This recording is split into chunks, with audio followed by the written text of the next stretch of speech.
ओम शांति। Good morning angel. 17/5/2026 प्रातः मुरली। ओम शांति। अव्यक्त बाप दादा रिवाइज 11/2/2010 मधुबन।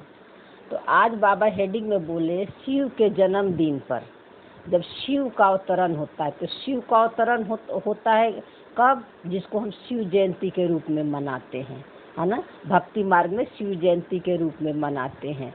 लेकिन बाबा बोला कि जब क्रोध शिव के जन्मदिन पर क्रोध रूपी अक का फूल बाप दादा को अर्पण कर दर्पण बनो, पवित्र प्रवृत्ति के प्रत्यक्ष प्रमाण द्वारा प्रत्यक्षता को समीप लाओ। तो बाबा ने बोला शिव के जन्मदिन पर, तो उस दिन जो है हम भक्ति मार्ग में क्या चढ़ाते हैं? अक का फूल, धतूरा, भांग, जो कि किसी भी देवी देवताओं को नहीं चढ़ाया जाता है। बैर, है ना, ये सब चीजें चढ़ाया जाता है। तो आज बाबा अक के फूल के बारे में बोला। तो अक का फूल जो होता है बहुत जहरीला होता है ना, जहर होता है। तो उसकी तुलना बाबा क्रोध से करता है। कहता है कि जो क्रोध रूपी जो तुम्हारा अक का फूल है वो बाप दादा को अर्पण करके दर्पण बन जाओ। तो क्रोध रूपी अक को कि काम के बाद जो है, जो अगर कोई भी विकार है पावरफुल तो वो क्रोध है ना। और क्रोध जो होता है, कहते हैं ना कि जो है वो सूखे, इसको क्रोध जो है अग्नि को जो है अग्नि के समान होता है ना। क्रोध तो खुद को भी तो दुखी करता ही है, सामने वाले को भी दुखी हो जाता है। दोनों बहुत प्रभावित होते हैं। और क्रोध एक बार हो जाता है तो उसकी संकल्प जो है कितने दिन तक मन में चलते रहता है, उसका इफेक्ट शरीर पर भी पड़ता है। और क्रोध ये नहीं है कि बाहर में चिल्ला दिए, गुस्सा कर दिए, किसी को बोल दिए। क्रोध के कई रूप है। हेजिटेशन करना, आंख लाल हो जाना, आंखें दिखाना, मुंह भिचकाना, है ना, मन ही मन कूढ़ते रहना, कई तरह का क्रोध का रूप है ना। तो क्रोध के हर रूप को समझना है। तो बाबा ने बोला इसको अर्पण कर दो। तो क्रोध को हमको अर्पण करने का मतलब क्या है? क्रोध जो आता है क्यों आता है ना। क्रोध को इसके बीज पर हमको काम करना है। और ये बीज क्या है? ये मन है। मन जो है 63 जन्मों तक बॉडी कॉन्शियस में पार्ट प्ले करते करते ये मन कमजोर हो गया, इसकी बैटरी डाउन हो गई है। और डाउन होने का मुख्य कारण क्या है? बहुत सारे पास्ट की बातें हम जो है सोचते रहते हैं, व्यर्थ की बातें आते रहते हैं। और बहुत सारी बातें ऐसी संकल्प के रूप में मन में चलते रहते हैं जो कि उसकी जरूरत भी नहीं है ना। और हम उसको पकड़ के रखे हैं। जैसे कोई आदमी, कोई किसी ने हमें गलत बोला है, हमारे साथ बहुत बुरा व्यवहार किया, तो हम उसकी बातों को पकड़ के रखे हैं। और हमें लगता है कि जो है हम कुछ नहीं बोल रहे हैं, लेकिन आपके अंदर में जो उस क्रोध को जो देखकर जो आपका जो है संकल्प चल रहे हैं, जो मन दुख ले रहा है, उससे आपकी मन की स्थिति कमजोर हो रही है। सामने वाला का नहीं हो रहा है। सामने वाला तो क्रोध करके, गुस्सा करके चला गया, वो अपना अंदर के भड़ास निकाल दिया। आपने क्रोध रूपी अक को, है ना, कूड़ा को आप अपने मन में बैठाकर आप जो है अपनी शक्ति को, अपने मन की पावर को खत्म कर रहे हो। ये बहुत बड़ा चीज है, समझ रहे हो ना। तो क्रोध को बाहर में गुस्सा क्रोध हो रहा, उसको नहीं देखना, उस पर काम नहीं करना, जो रिएक्शन, इसके बीज पर काम करना है।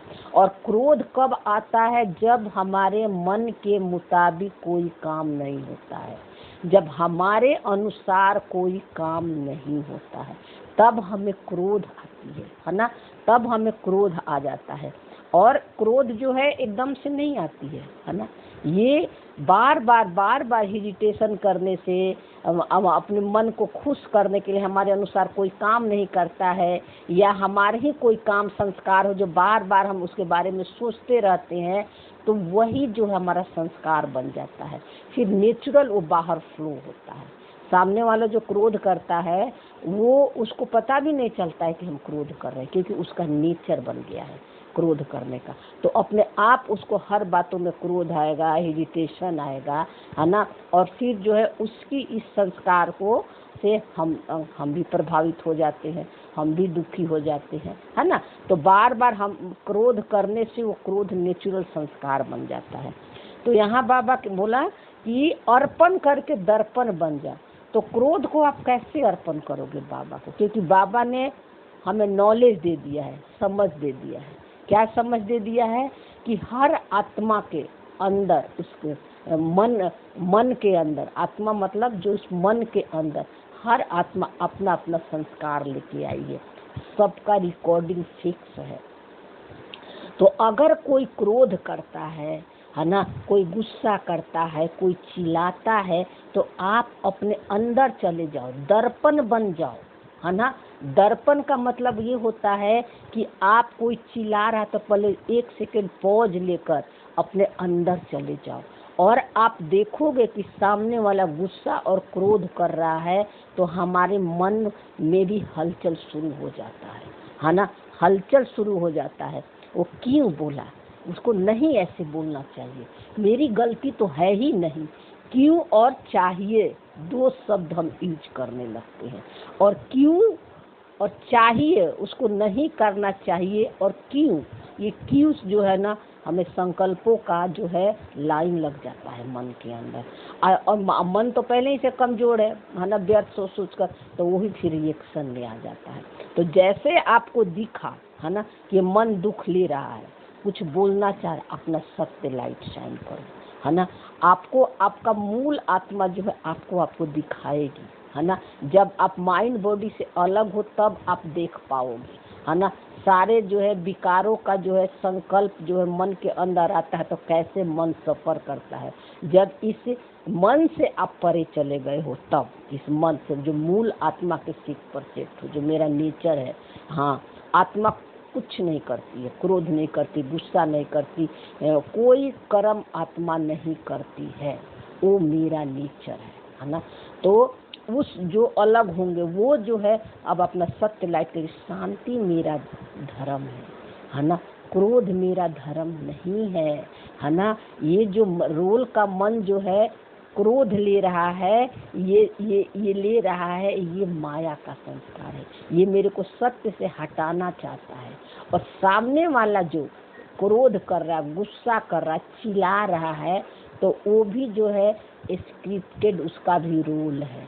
मेरा सत्य और उसका सत्य एक ही है, उसका भी मन उसी मूल आत्मा परमात्मा से ही निकला हुआ है, जिसको हम बाबा कहते हैं। और उसके मन में ये रिकॉर्डिंग, क्रोध करने का रिकॉर्डिंग है, और आपको बाबा ने समझ दे दिया है।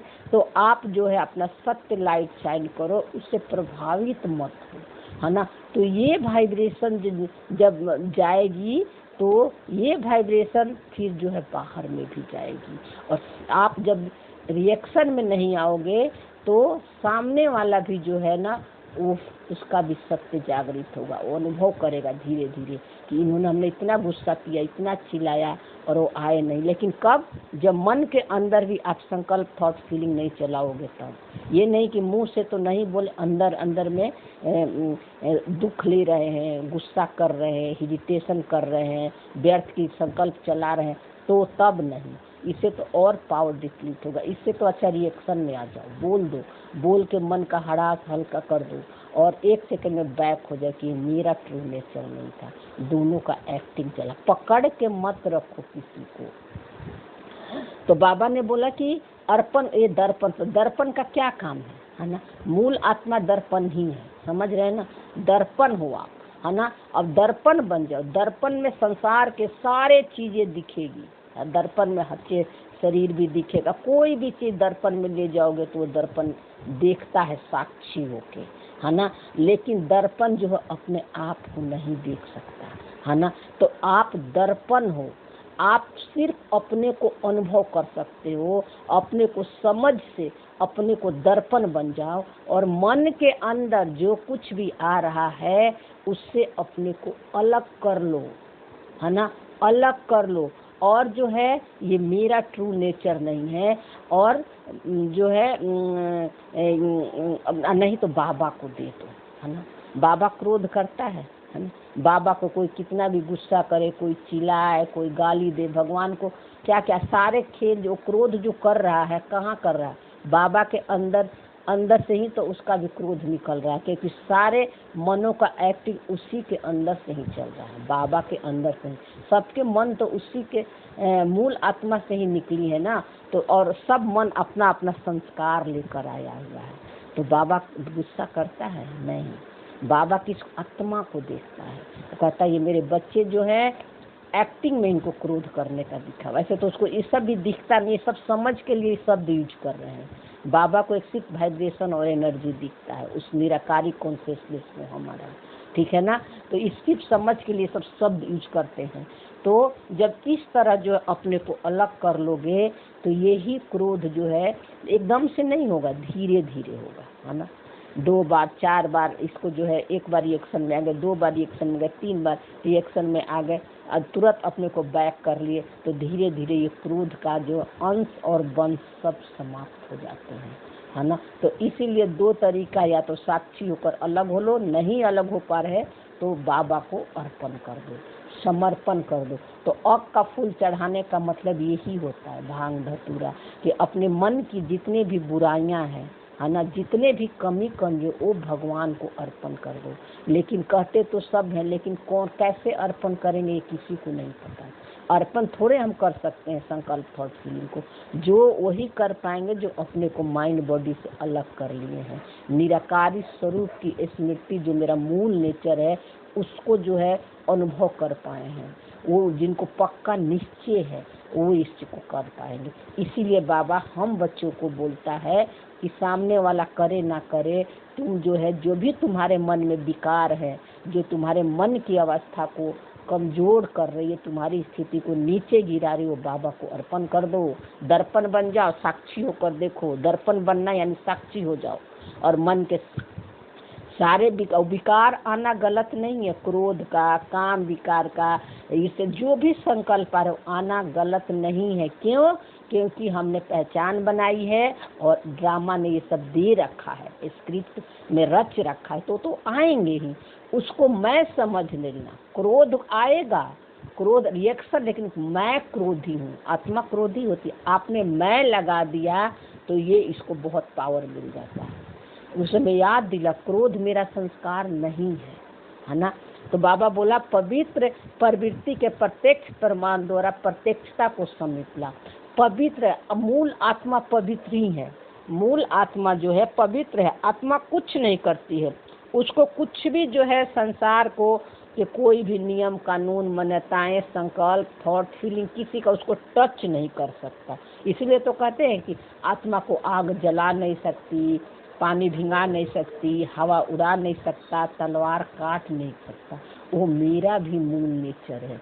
आत्मा सदा ही पवित्र है, संपूर्ण पवित्र है। तो जब वो उसका कोई शरीर ही नहीं है, रोल ही नहीं है ना, तो वो पवित्र हो ही नहीं सकती। वो शरीर और रोल में आती ही नहीं है। तो उसी पवित्र आत्मा से तो हमारा भी मन निकला हुआ है ना, जिसको हम मूल आत्मा कहते हैं। तो संसार के कोई भी फिजिकल तत्व जो है उसको टच नहीं कर सकता, है ना, नहीं कर सकता, है ना। इसलिए अपने को वो आत्मा समझना है, मूल आत्मा, वो मेरा नेचर है। तो बाबा बोला इस पर पवित्र प्रवृत्ति के प्रत्यक्ष प्रमाण और प्रत्यक्षता को समेट ला। तो आपका अपना मूल नेचर पता चल गया है। तो प्रवृत्ति जहाँ रह रहे हो, घर गृहस्थ में रहते हुए, परिवार में रहते हुए, इसको प्रैक्टिकल जीवन में तू अनुभव करो, लक्ष्य और लक्षण में ला, है ना। तो इस पवित्रता को अनुभव करो। कैसे अनुभव होगा? जब आपका अपना मूल नेचर याद रहेगा, है ना, निराकारी स्वरूप की स्मृति, है ना। तो प्रत्यक्षता का समीप ला, इस नेचर को प्रत्यक्षता को समीप ला, यानी आपको अपने अंदर ही आपका ट्रू नेचर का प्रत्यक्षता होगा। आपको यह एहसास होगा कि मैं हूँ ही आत्मा, निराकारी स्वरूप की स्मृति मेरा मूल नेचर है। आपका जो गुण है, जो 7 गुणों से बनी हुई है आत्मा, वो अनुभव करोगे। सुख, शांति, प्रेम, आनंद, पवित्रता। इसीलिए बाबा बोला पवित्र प्रवृत्ति को प्रत्यक्ष परमार्थ द्वारा।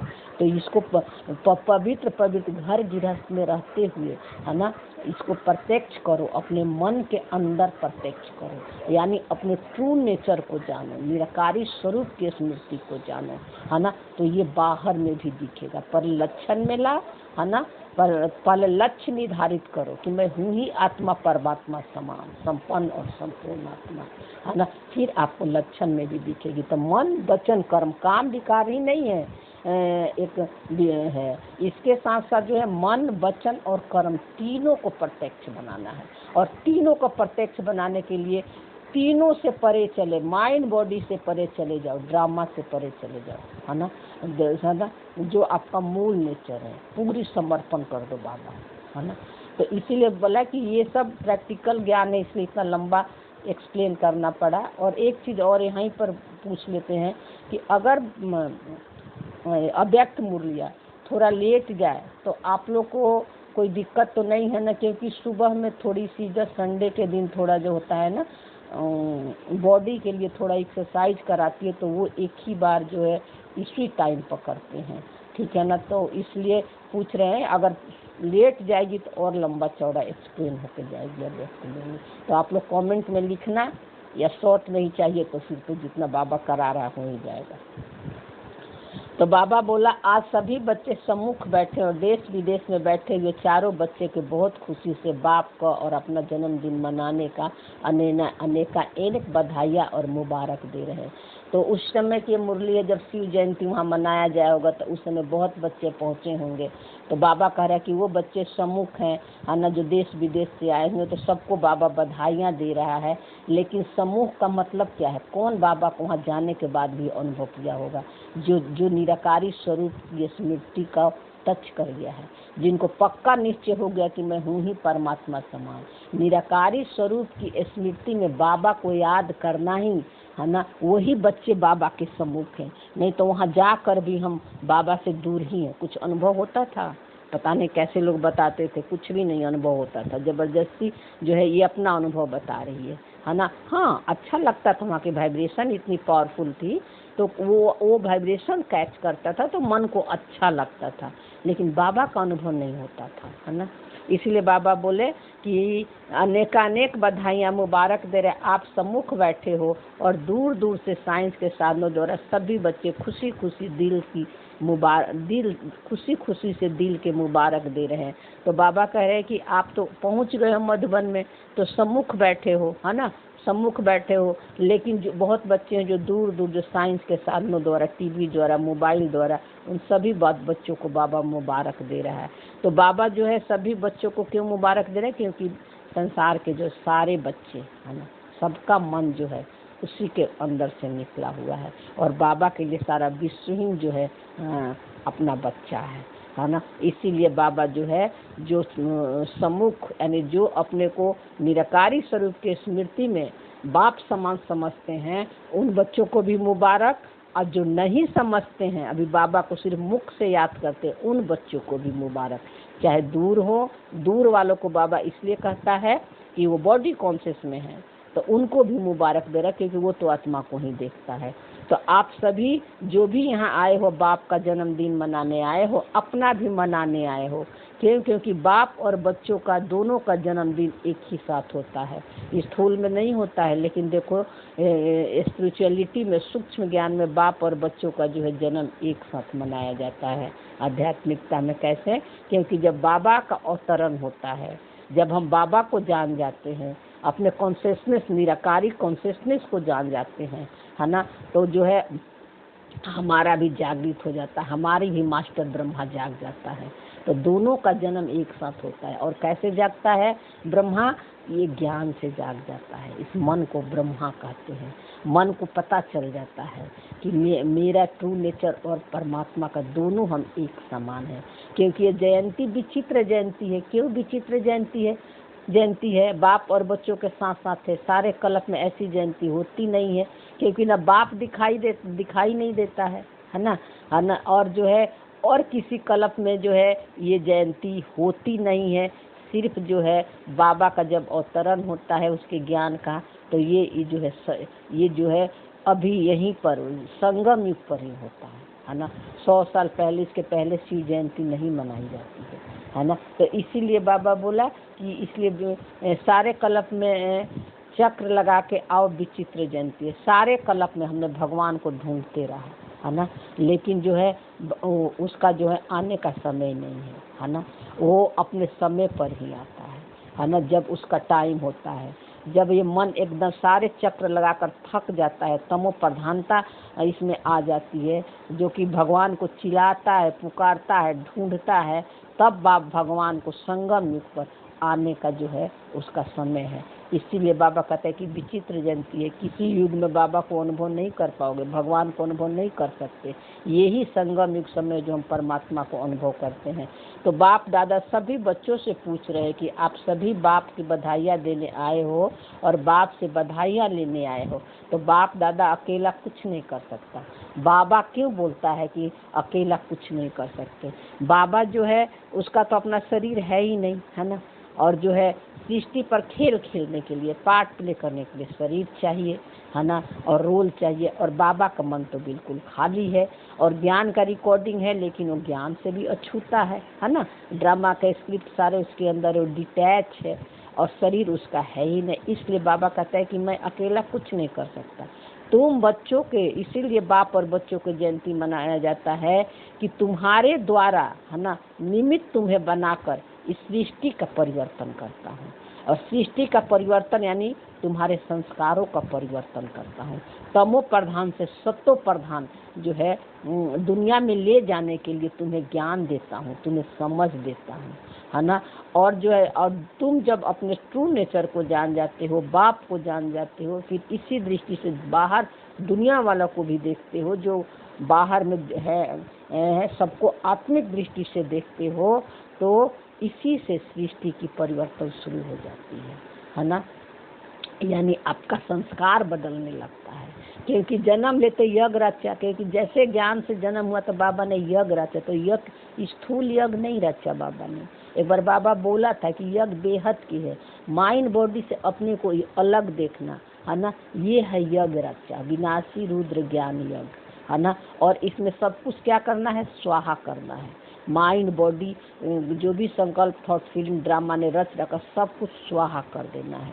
और स्वाहा करने का मतलब कि अपने को अलग देखना है। ये है यज्ञ रचा। बाबा बोला जैसे तुम्हारा जन्म होता है यज्ञ रच, बाबा हमें क्या कहता है? जीते जी मर जा, अशरीरी हो जा, है ना। जीते जी बाबा कहता है कि जो अपने शरीर को तू भूल जा, है ना। तो शरीर को कैसे भूलेंगे? शुरू में तो हम जो प्रैक्टिस करते थे, है ना, ऊपर जाते थे, मैं आत्मा हूँ, आत्मा हूँ, आत्मा हूँ। लेकिन सूक्ष्म ज्ञान में हम माइंड बॉडी से ही परे चले गए, बेहद में, अनादि स्वरूप के स्मृति में। तो बाबा बोला तो यज्ञ में ब्राह्मण चाहिए ना। आपका भी जन्म हुआ तो इस यज्ञ में ब्राह्मण चाहिए, है ना। बिना ब्राह्मण के बाबा कुछ कर ही नहीं सकता। यानी जो मन जागृत हो गया है, अब जिसकी ब्रह्मा कॉन्शियसनेस जाग गई है ना। तो इसीलिए बाबा बोला कि बाप के साथ साथ ब्राह्मणों का भी जन्म हो जाता है ज्ञान से। तो याद के साथ हुआ ना, बाप की याद, बाबा बोला बाप के साथ ही हुआ ना दोनों का जन्म, है ना। तो इसका यादगार भक्ति मार्ग में शिवरात्रि मनाते हैं, तो साथ में शालिग्राम की पूजा होती है। इसीलिए शालिग्राम की पूजा होती है। यही निशानी है कि निराकारी स्वरूप की स्मृति जो है बाप का भी है और बच्चों का भी है। तो इसका यादगार है कि शिव को भी एक पत्थर के रूप में, शिवलिंग के रूप में दिखाते हैं, और छोटे छोटे साथ में जो है वो सबका मन है ना। वो मन को उस छोटे छोटे पत्थर के रूप में दिखाया हुआ, उस निराकारी कॉन्शियसनेस से निकला हुआ ये मन है ना, जिसकी पूजा शालिग्राम के रूप में करते हैं। तो लेकिन बाबा कहता है कि तुम्हारा हम दोनों का स्वरूप एक ही है, इसीलिए शालिग्राम की पूजा होती है। अनेक शालिग्राम को पूजते हैं। तो ये जयंती वंडरफुल जयंती है।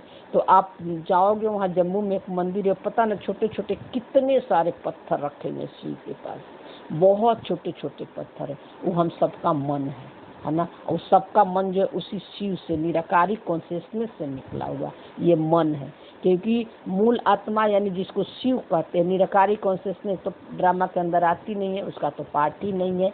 तो उससे निकला हुआ ये मन, मनुष्यता रूपी पार्ट प्ले करता है इस सृष्टि पर, है ना। तो उसको उसी का यादगार जो है वो पत्थर के रूप में रखा हुआ है, यानी निराकारी स्वरूप की स्मृति से। स्मृति जो है वो तुम्हारा भी है और बाप का भी है ना।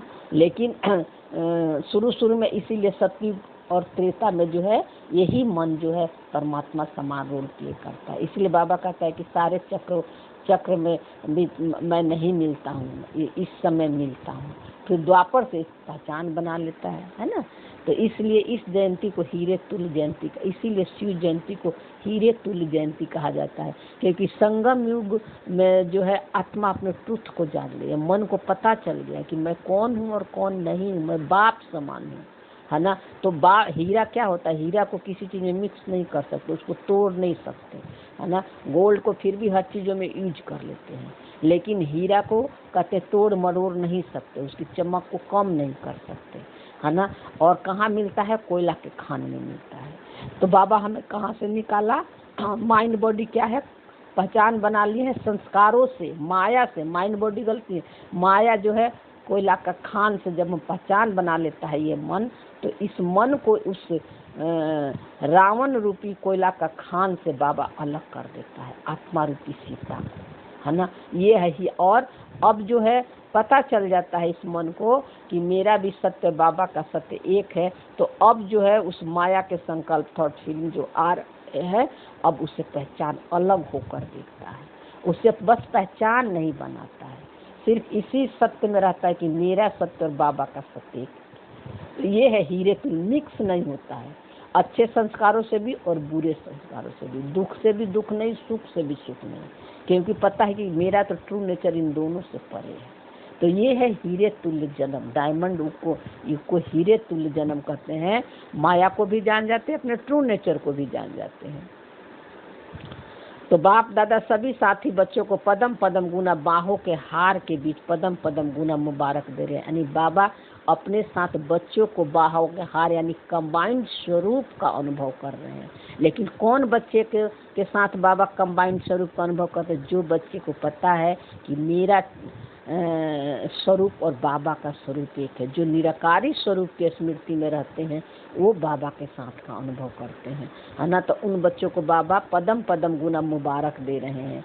ये भी बाप और बच्चों के अति दिल का प्यार के निशानी है, क्योंकि दोनों का दिल एक ही हो गया ना। बाबा आत्मा के दिल में है, ये मन, और ये आत्मा जो है, ये मन जो है बाबा के दिल में बैठा है, दोनों एक हो गए हैं, है ना, निराकारी मन। तो बाप दादा के बच्चों से वायदा है कि साथ रहेंगे, साथ चलेंगे। तो बोलो बच्चों को का भी बाप से वायदा है ना कि संगम पर साथ हैं। तो बाबा बोला कि बच्चों यानी मन भक्ति मार्ग में चिल्लाता है, बोलता है कि तुम आओगे तो तुम्हारी साथ चलेंगे।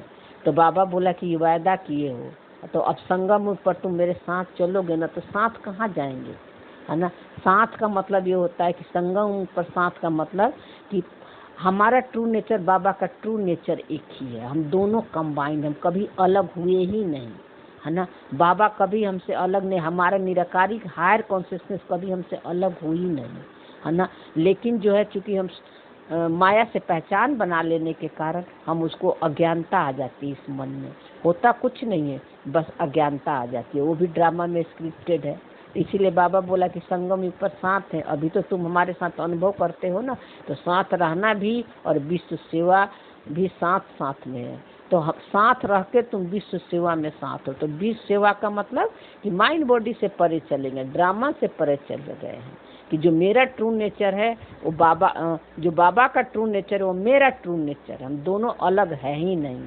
अब अपने को ड्रामा से अलग देखना ही विश्व की सेवा है ना, और सबको उसी दृष्टि से देख रहे हैं। तो बाबा बोला साथ में रहना भी, साथ में उड़ना भी है, तो साथ में उड़ना है तो साथ में, तो बोलो आपका भी वायदा है ना, साथ में रहेंगे ना, साथ चलेंगे, यही उड़ना है फरिश्ता बनकर, है ना। सारे कर्म को साक्षी होकर होते हुए देख रहे हैं, और बाबा के साथ जो है कंबाइंड है, निराकारी स्वरूप के स्मृति, साइलेंस, अनादि स्वरूप के स्मृति में रहना ही बाबा के साथ का कंबाइंड है ना। और माया के सारे संस्कारों को साक्षी होकर देख रहे हैं, और अपना सत्य का सीट नहीं छोड़ रहे हैं कि मैं हूँ ही आत्मा, चाहे रोल में कैसा भी आता, ये है बाबा के साथ उड़ना, किसी से पहचान नहीं। तो और ब्रह्मा बाप के साथ विश्व पर राज करेंगे, वायदा है ना, पक्का वायदा है ना। यह विशेषता इस शिव जयंती की है। तो ब्रह्मा बाप जो बाबा यहाँ बोलता है, ब्रह्मा बाप किसको बोलता है? बाबा उस जो मन है ना, जैसे ब्रह्मा बाबा का मन सबसे पहले संपूर्णता को प्राप्त किया। लेकिन सत्युग में आपको थोड़े याद रहेगा कि ये ब्रह्मा बाबा हैं, ये कुछ भी याद नहीं रहेगा, वहाँ कोई याद नहीं रहेगा। वो मन जो है सबसे पहले जो सत्युग में उनका उस पाठ खुलेगा, और उनके साथ साथ जितने भी मास्टर ब्रह्मा बने उन सबका पाठ जो है उसी मन के साथ खुलेगा। तो क्रिएशन शुरू होगा उसी ब्रह्मा के मन से, है ना। तो ब्रह्मा बाबा मन को कहता है ना। तो इसलिए वहाँ कुछ ये नहीं याद रहेगा कि इस ब्रह्मा बाबा के साथ मन करेंगे, ब्रह्मा बाप के साथ और विश्व पर राज करेंगे, यानी सोल कॉन्शियस की स्मृति में वहाँ जो है ये मन राजा बनकर जो है वहाँ राज्य करेगा। अभी तो गुलाम बन गया है ना। तो वायदा पक्का है। यह विशेषता इस शिव जयंती की है, यही विशेषता इस शिव जयंती की है। ये बाबा से हमें पक्का निश्चय करना है, अपने निराकारी स्वरूप की स्मृति को पक्का करना है। जो बाबा का ट्रू नेचर है, उस ट्रू नेचर में अपने को सेट करके जितने भी संस्कार आ रहे हैं 63 जन्मों को माया का, अच्छे और बुरे, उन दोनों से अलग देखना, है ना। और आत्मा का सीट नहीं छोड़ना, साइलेंस के सीट नहीं छोड़ना, है ना। ये है शिव जयंती मनाने का यथार्थ विधि। वो स्थूल में तो वो तो शुरू के लिए करते थे ना, वो ठीक है। लेकिन जो है बस एक मनोरंजन के लिए बाबा बोला कि कम से कम बाहर इधर उधर भटकने से तो कुछ तो कहीं तो अच्छे जगह कुछ कर ही रहे थे ना। लेकिन यथार्थ ये है शिव जयंती अपने को निराकार समझना, निराकारी स्वरूप की स्मृति में रहना ही शिव जयंती है ना। शिव जयंती का मतलब ही होता है शिव समान समझना अपने को, है ना। अभी जन्म हो गया है हमें ज्ञान से, अपना ट्रू नेचर को पता चल गया है। तो बाप दादा ने अमृत बेला से देखा कि भिन्न भिन्न स्थान के बच्चे बहुत खुशी से मुबारक बधाइयाँ भेज रहे थे। आप तो सभी सम्मुख बधाइयाँ दे भी रहे हो और ले भी रहे हो। तो देना और लेना साथ में, कितने भाग्यवान और भगवान के बच्चे हैं जो सम्मुख बर्थडे मना रहे हैं। तो देखो बाबा क्या कह रहा है कि बधाइयाँ तो सभी दे रहे। हम स्कूल में भी मैसेज भेजते थे, कार्ड भेजते थे, कमेंट में लिखते थे। तो वो एक चलो पॉजिटिव वाइब्रेशन थी कि भगवान आया, उसके साथ हमारा कनेक्शन है। लेकिन यथार्थ मुबारकबाद और जो है उन्हीं और जो है वही बाबा को दे रहे हैं। अब वही बच्चे ले रहे हैं जो अपने को बाप समान समझते हैं, जो बापा जो निराकारी स्वरूप के स्मृति में है ना। वो जो है यथार्थ बाबा के साथ अपना बर्थडे मना रहे हैं कि हम दोनों तो एक ही हैं, अलग हैं ही नहीं, है ना। तो ये बाबा का रहा, सभी के चेहरे खुशनुमा खुशी में उड़ते हुए दिखाई दे रहे। एक तरफ बाप दादा बच्चों को भाग देख रहे हैं और दूसरी तरफ भक्तों को भी देख रहे हैं। तो बाप का मतलब निराकारी कॉन्शियसनेस, दादा का मतलब ये सकारी मन, है ना। तो अब ज्ञान से पता चल गया। तो ये जो है निराकारी और सकारी, है ना, दोनों मन जो है क्या है बाबा के साथ कंबाइंड हो गया है। तो ये सकारी मन में जो कुछ भी आ रहा है अब उसे पहचान नहीं बना रहा है ना। तो ये है, तो इसीलिए नहीं, उसके इफेक्ट में नहीं आ रहा, इसीलिए इसको बाप दादा कहा जाता है ना। तो ये तो ब्रह्मा बाबा को भी बाप दादा बोलते हैं। तो ब्रह्मा बाबा का मन जो हमेशा शिव बाबा के साथ कंबाइंड है ना, क्योंकि दोनों का मन एक हो गया है। तो हमारा भी मन एक हो गया है ना, हम भी तो मास्टर ब्रह्मा है ना। तो अपने को अब उस जगह रख के देखना है, ठीक है ना। तो और दूसरे भक्तों को भी देख रहे, वो अभी तक पुकार रहे हैं, आओ और आप आओ और आप साथ में मना रहे हो। बाबा करे, बाकी तो सब चिल्ला रहे, पुकार रहे, भजन करे, कीर्तन करे, व्रत ले रहे हैं, है ना, भूखे रह रहे, उपवास रह रहे, लेकिन आप बच्चे जो है साथ का अनुभव कर रहे हो, है ना। ये है शिव जयंती का मतलब, है ना। भगवान को, अपने कॉन्शियसनेस को, सुप्रीम एनर्जी को अनुभव करना कि मेरा मूल नेचर क्या है ना, क्यों इस सृष्टि पर आए हैं। तो इसीलिए है ना, कैसे जो है इस संसार में जो है इस माया के जाल में फंस गए। माया क्या है जो बाबा समझ दिया है, उसको पूरी तरह समझना और अपने को अलग करके समझना, उसको उससे अपने को अलग देखना, ये बाबा ने अब हमको समझ दिया है। तो बाप दादा ने देखा भक्तों की अनुभूति में कोई कम नहीं है ना, वो भी कम नहीं है। कितना उपवास करते हैं, कितना तप करते हैं, कितना पूजा पाठ करते हैं, लेकिन जो प्रैक्टिकल में आप करे उसका यादगार के रूप में कितने अच्छे विधि से यादगार मनाया जाता है। तो हम जो अभी प्रैक्टिकल में अनुभव करते हैं तो वो जो है स्थूल रूप में वो बाबा भगवान को याद करते हैं, रिचुअल करके याद करते हैं, क्रियाक्रम कांडों के द्वारा याद करते हैं। तो हमने व्रत लिया तो उन्हें भी व्रत का यादगार बनाया। हमने व्रत क्या चीज़ के लिए कि मैं हूँ ही आत्मा, परमात्मा समान, दृढ़ निश्चय किया कि मैं, मेरा सत्य और बाबा का सत्य एक ही है, दोनों अलग है ही नहीं। तो इसी को उन्होंने भोजन का व्रत ले लिया, है ना, भोजन का व्रत ले लिया। ठीक है, वह एक दिन या थोड़ा समय के लिए व्रत ले, वो एक दिन सारा थोड़ा समय के लिए व्रत लेते हैं, एक दिन उपवास करते हैं। हम सारा जीवन जब तक ये रूल चल रहा तब तक हमने व्रत ले लिया है कि अब माया के कोई भी संकल्प, थॉट, फीलिंग, कोई भी विकार आ रहा हो, मेरा ट्रू नेचर है ही नहीं, अब उसे हम पहचान नहीं बनाएंगे और इसी दृष्टि से सबको देखेंगे। लेकिन अपने कौन सा व्रत रखा, बाबा पूछ रहा है। सभी ने बाप के आगे व्रत रखने की वचन लिया है ना, तो आपने बाप से खुशी खुशी व्रत लिया है कि बाबा हम इस पूरे जन्म के लिए, ब्राह्मण जन्म के लिए व्रत धारण करेंगे। व्रत धारण किया है ना, कौन सा पवित्रता का, एक जन्म का व्रत लिया है, लेकिन एक जन्म पवित्रता का व्रत 21 जन्म चलेगा। वो थोड़े समय के लिए खाने पीने का व्रत लेते हैं और जागरण करते हैं, लेकिन अभी आपका एक जन्म के जागरण सभी अंधकार से रोशनी में आ गए, है ना। तो बाबा कह रहा है कि वो जो है एक दिन का व्रत लेते हैं, आप थोड़ा सा समय संगम पर हम पवित्रता का व्रत लेते हैं।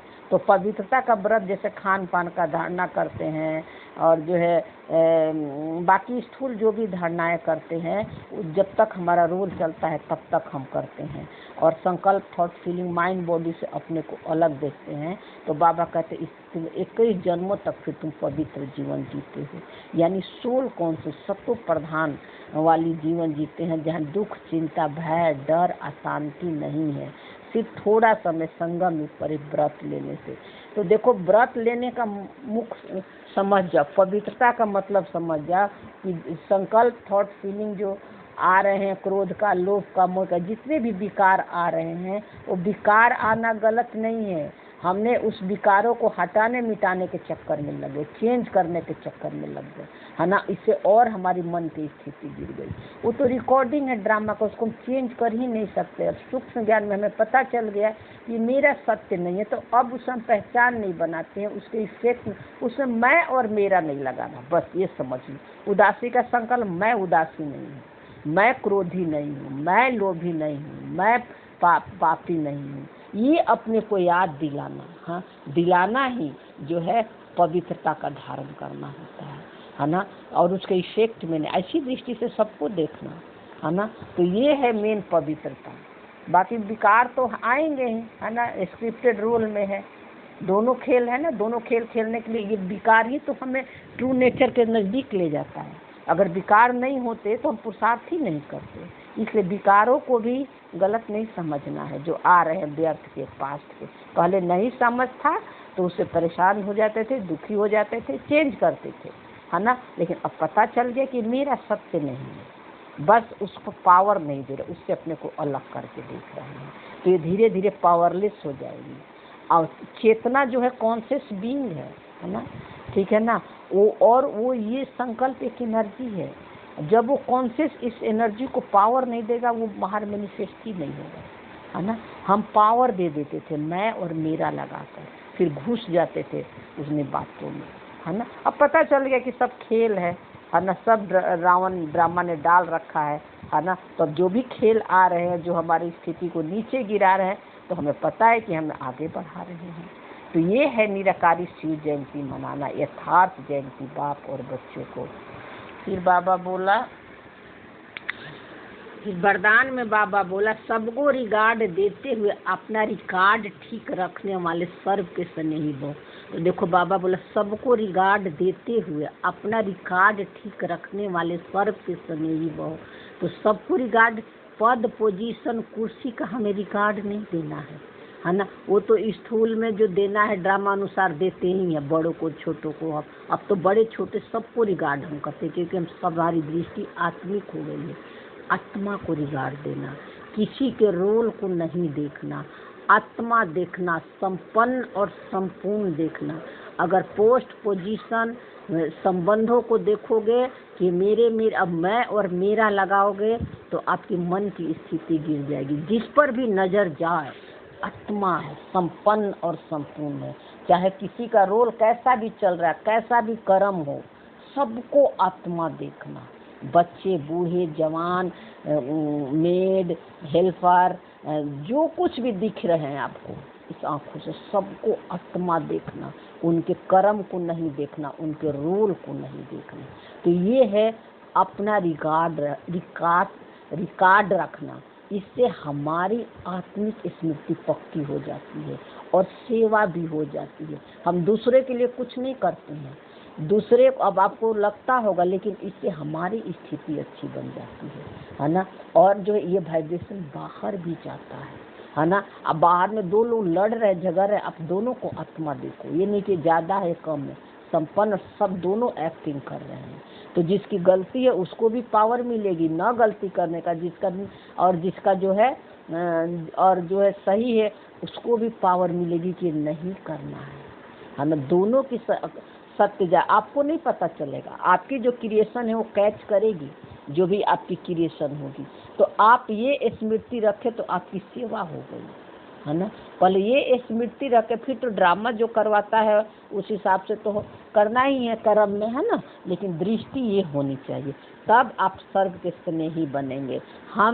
मेरे आप में कोई फर्क नहीं है, हम दोनों एक ही हैं, है ना। हम दोनों जो उसी मूल आत्मा से, हम सबका जो है हम सबका मूल नेचर जो है साइलेंस ही है, और उसी सुप्रीम कॉन्शियसनेस से हम सबका मन निकला है और अपना अपना हम सब एक्टिंग कर रहे हैं। तो ये है बाबा का सबको रिगार्ड देना। तो देखो बाबा उत्तर में बोला, जितना जो सभी के रिगार्ड देता उतना ही अपने रिकॉर्ड को ठीक कर। जितना जितना आपकी दृष्टि आत्मिक बनती जाएगी, सारा दिन जहाँ जहाँ आप जिन जिन चीज़ों से अटैच हो, जहाँ जहाँ आपने सुख लिया है या दुख लिया है ना, वो सारे जो है संस्कार आएंगे, संकल्प, और कोई व्यक्ति आएगी, परिस्थिति आएगी, है ना, कुछ भी आ सकती है, बीमारी। तो अब जहाँ जहाँ आप दुख लिए हो या सुख लिए हो, तो अब आप जो है दुख का आ रहा है तो उस समय देखो कि हमारी मन की स्थिति हिल तो नहीं रही है। सुख का संकल्प आ रहा है, कोई बहुत हमारा बात मान रहा है, हर काम हमारे अनुसार होता, उस समय भी देखो कि क्या आप उससे अटैच तो नहीं हो गए हो। दोनों को होते हुए साक्षी होकर देखो, सब ड्रामा के अनुसार हो रहा है। मूल आत्मा कुछ नहीं करती है, सिर्फ देखती है ना। तो ये बाबा कह रहे कि जितना जितना आप रिगार्ड देते जाओगे, सबको रोल से अलग देखोगे, सोल को देखोगे, तो आपकी आत्मिक स्थिति बनती जाएगी, आपका इनर पावर बढ़ेगा, आत्मा की शक्ति बढ़ेगी, आपकी सेवा भी हो रही है, आपकी दुआओं भी मिल रहा है, और यही सबसे श्रेष्ठ सेवा है। तो दूसरों को रिगार्ड रखना, अपना रिकॉर्ड बनाना है, दूसरों को आत्मा देखना, अपनी सेवा करनी है। जैसे यज्ञ के मददगार बनना ही मदद लेना है, वैसे रिगार्ड देना ही रिगार्ड लेना है। तो यज्ञ के मददगार बनना ही मदद लेना है। तो यज्ञ देखो, यज्ञ तो स्थूल धन का बाबा नहीं करता है, यज्ञ का मददगार यही है कि तुम जो है बेहद की दृष्टि तुम्हारी हो गई है ना। और कुछ भी दे भी ले रहे हो तो उसमें मैपन का भान नहीं है, सब ड्रामा अनुसार हो रहा है। तो ये बाबा बोला कि ये है यज्ञ का मददगार बनना। आप कहीं कुछ नहीं दे रहे हो, चाहे सेंटर में दे रहे हो, चाहे कहीं कुछ दे रहे हो, आप जो है निमित्त, वो ड्रामा में फिक्स है ना। अब दे कहाँ से रहे हो, तो बाबा के अंदर ही से तो ये सब खेल चल रहे हैं ना। फिर बाबा बोला एक बार देना और अनेक बार लेने का हकदार बन जाना है। एक बार देना, अनेक बार लेने का हकदार। एक बार ये जो है स्मृति रखना है, सबको आत्मा देना देखना है ना। सबको रोल से डिटैच देखना है, सबको रिगार्ड देना है। तो 21 जन्मों तक जो है आपको फिर रिगार्ड नहीं देना पड़ेगा, है ना। आपकी सब रिगार्ड देंगे। और फिर जो है द्वापर में फिर जो है आपके जड़ चित्रों को भी लोग रिगार्ड और रिस्पेक्ट देता है ना। इसी का अभी का पुरुषार्थ का ही है। तो वैसे कहते हैं छोटों को प्यार और बड़ों को रिगार्ड दो, लेकिन जो भी सभी को बड़ा समझकर रिगार्ड देते हैं वो सबके स्नेही बन जाते हैं। तो स्थूल में भी जो बड़े बुजुर्ग होते हैं उनको रिगार्ड रिस्पेक्ट देते हैं तो क्या होता है, तो उसके भी लोग कहते हैं ना कि बहुत अच्छा है, बहुत सेवा कर रही हैं। तो लेकिन बाबा कह रहा है इसलिए हर बात में पहले आपका पाठ पक्का करो। आपका पाठ करना पक्का का मतलब आप समान समझो। जो मेरा मूल नेचर है उनका भी मूल नेचर है, उनको भी रोल से अलग करो, है ना। किसी के कुर्सी या पद पोजीशन को देखकर रिस्पेक्ट न देने के बदले आत्मा पहले देखो, उसके बाद तो रिस्पेक्ट अपने आप ही हो जाता है, सबके लिए रिस्पेक्ट हो जाता है। चाहे एक छोटा बच्चा हो, चाहे रिश्ते में भी कोई हो, कैसा भी हमारे साथ कोई व्यवहार भी कर रहा है, लेकिन हमारी दृष्टि आत्मिक होने से उन्हें जो है शुद्ध प्रेम ही फ्लो होता है, उनके लिए बुरा सोच ही नहीं सकते। तो स्लोगन में बाबा बोला बाप दादा की मिली हुई शिक्षा है समय पर याद आना ही तेरी पुरुषार्थ है।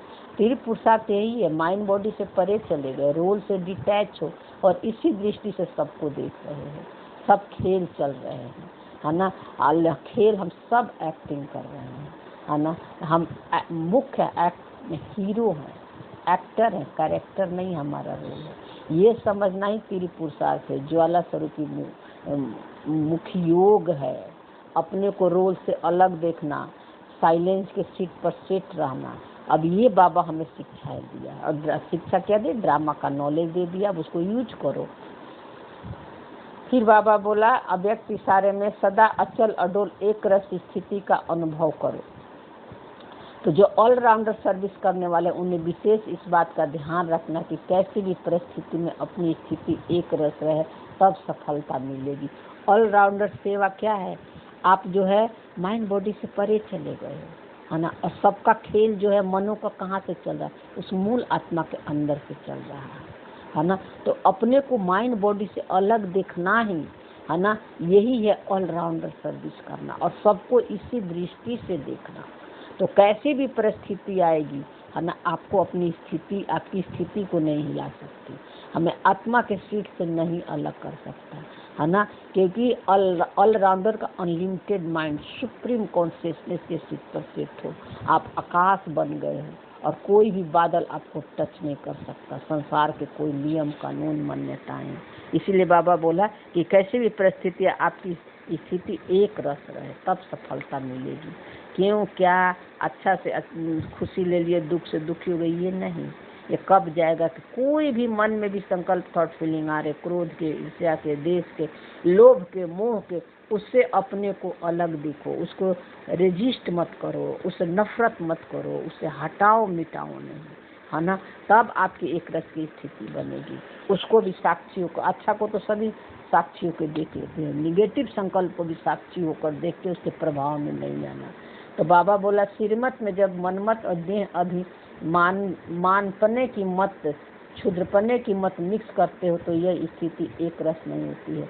अगर रोल के मन में का मत को मिक्स कर देते हो, है ना, अभी आप रोल के मन से अलग हो, आपका मत है जो बाबा का मत है। बाबा जैसे संसार के खेल को देखता है, वो हमारी भी आत्मिक दृष्टि ऐसे ही हो गई है जैसे बाबा की तरह। अब रोल के मन में जो कुछ भी आ रहा है, उसके अभी तक ये मन ने जो कुछ भी सुना है, पिछली बातें, पुराने मान्यताएं, बिलीफ, रिचुअल, क्रियाकर्म का जो कुछ भी है इस मन के अंदर, माया के संस्कार, अब उस मत को मिक्स नहीं करते हैं। मत का मिक्स नहीं करना, अब मैं मेरा नहीं लगाते, आएंगे तो सब।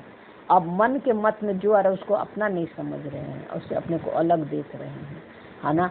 तो इसीलिए बाबा बोला कि और देह का, शरीर में भी इमोशन सेंसेशन के रूप में शरीर भी दिखाता है, अपने तरफ खींचता है। बीमारी आए, कोई रोग आए तो अपने तरफ खींचता है। तो शरीर को भी चलते फिरते घूमते अपने को अलग देखना। तो ये बाबा कहते हैं कि ये है क्षुद्रपने का मत, आएंगे सब, लेकिन अपने को शरीर और रोल को मैं समझ लेना, है ना, ये है मिक्स कर लेना। तब अगर हाँ उससे अपने को अलग कर लो, माइंड बॉडी से परे चले जाओ, इस रोल के मन से अपने को अलग कर लो, सारा हिस्सा सारा स्वाहा हो गया, कुछ भी किसी में मैं और मेरा लगाव नहीं, तब आपकी स्थिति एक रस बनेगी। मन भिन्न भिन्न रसों में है तो स्थिति भी भिन्न भिन्न रसों में है। मन भिन्न भिन्न रसों में, भौतिक चीज़ों में, संसारों में, संबंधों में, हर चीज़ों में इंटरेस्ट ले रहा, खुशी ले रहा है या दुखी ले रहा है, तो इसीलिए जो है वो सब आएंगे आपको अलग करने के लिए, है ना। अलग अलग परिस्थिति, अलग अलग पेपर आएंगे। हाँ, कितना आप डिटैच हो पा रहे हैं। तो एक ही रस में रहो तो स्थिति एक रस होगी, यानी साइलेंस में आ जाओ, साइलेंस के सीट पर शिफ्ट हो जाओ। मैं थॉटलेस, वर्डलेस, विचार रहित, निरसंकल्प आत्मा, है ना। ये सब उससे अपने को अलग देखना, जैसे बाबा देखता है। तो ये है एक रस स्थिति, उसके प्रभाव में नहीं आना। और आ भी गए तो एक सेकंड बैक उसे मैं और मेरा मत लगाना, उससे अपने को अलग करना, पकड़ के मत रखना। ओम शांति। थैंक यू बाबा, शुक्रिया।